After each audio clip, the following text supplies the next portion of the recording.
उत्तर प्रदेश में क्षेत्र पंचायत और ग्राम पंचायत को लेकर सरगर्मी बढ़ती नज़र आ रही है। इसी बीच हमारे साथ मौजूद है विपिन गहलोत जी, जो एक प्रमुख पद के भावी उम्मीदवार है और राष्ट्रीय लोकदल में मंडल महामंत्री है सहारनपुर से। आइए इनसे जानेंगे कि क्या उद्देश्य है इनका, ये चुनाव लड़ रहे हैं प्रमुख पद का।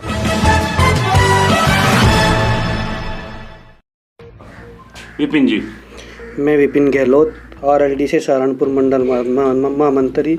सभी क्षेत्रवासियों को हाथ जोड़ के मेरी नमस्कार है और क्षेत्रवासियों का मेरे साथ सहयोग है और सबसे बात मेरे गांव का भी मेरे साथ सहयोग है। अच्छा विपिन गहलोत जी, देश में किसान आंदोलन चल रहा है, आपको क्या नज़रिया है किसान आंदोलन का? देश में किसान आंदोलन चल रहा है। किसान आंदोलन में भारतीय किसान यूनियन, राष्ट्रीय लोकदल भी अपना परचम लहराने के लिए तैयार है। संजीव बालियान जो क्षेत्रीय मंत्री है, मुजफ्फरनगर से सांसद भी है, अभी कुछ जहां उनका विरोध भी हुआ है। एक क्षेत्र का एक गांव है शाहपुर के सोरम, वहां पर भी कोई मार पिटाई, उनका कोई वीडियो वायरल हुआ था, तो उनके बारे में क्या कहना चाहेंगे? हमें जो यहाँ के सांसद भी है और मंत्री भी है, देखो ऐसी घटनाएं होनी नहीं चाहिए, ये अच्छा नहीं है, बिल्कुल भी ऐसी घटना हुई है, दुर्भाग्यक्रम है हमारे ज़िले का जो ऐसी घटना हुई है सोरम गांव में।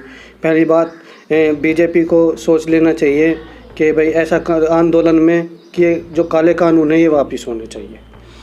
अच्छा, जो प्रमुखी का जो इलेक्शन है ये 42 गाँव में होएगा, शाहपुर के जो 42 गाँव हैं उसमें गाँव इलेक्शन होएगा, तो उस इलेक्शन को किस नज़रिए से देखें? पहले तो हमें काम करना है, क्षेत्र में गरीब जनता की बात सुननी है, गरीब जनता के बीच रहना है और किसानों के बीच भी रहना है, सबकी बात सुनिए और क्षेत्र में विकास कराएंगे। शाहपुर ब्लॉक में 42 गांव हैं, पहले भी हमारे राष्ट्रीय लोकदल के प्रमुख अनुज बालियान जी रह चुके हैं, उन्होंने भी बहुत काम करा, हम भी बहुत काम करेंगे और क्षेत्र में पब्लिक के बीच रहेंगे।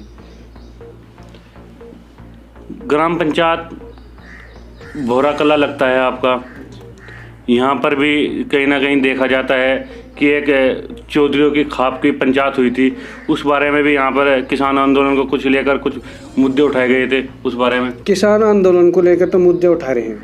किसान आंदोलन में सबसे बड़ी बात है कानून वापसी होना।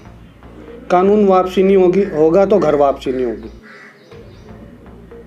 सबसे है। हमारे गांव बालान खाप का भोरा कला गांव बड़ा गांव है हमारा और सबसे मेन मुद्दे हैं गांव में भाई किसान परेशान है, मजदूर भी परेशान है।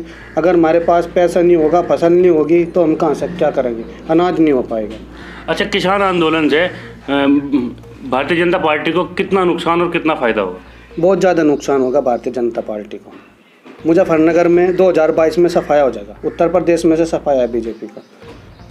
लोकसभा चुनाव में भी यही बात कही गई थी, जब चौधरी साहब मुजफ्फरनगर से इलेक्शन लड़े थे, उन्होंने कहा था कि यहाँ से ही पैदा हुई है, यहीं पे ही खाक हो जाएगी, मगर ऐसा कुछ नहीं हुआ। चौधरी साहब इधर से हार गए थे।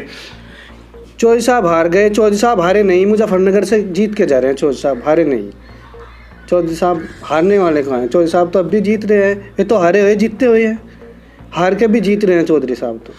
2022 में विधानसभा का चुनाव है और जगह जगह चौधरी जैन चौधरी जी जो है वे वहाँ पंचायतें कर रहे हैं, उससे कितना लाभ हो सकता है RLD को? RLD को जैन जी के CM बनेंगे और राष्ट्रीय लोकदल का परचम लहरेगा उत्तर प्रदेश में, और निश्चित है ये बात। अच्छा, जैन जी CM बनेंगे और अखिलेश यादव जी डिप्टी CM? नहीं, जैन जी तो CM ही बनेंगे जी। हाँ, तो गठबंधन है ना दोनों का? गठबंधन है, जैन जी CM बनेंगे। जैन जी CM। तो हमारे साथ मौजूद थे भोरा कला ग्राम पंचायत से विपिन गहलोत जी, खालिद सिद्दीकी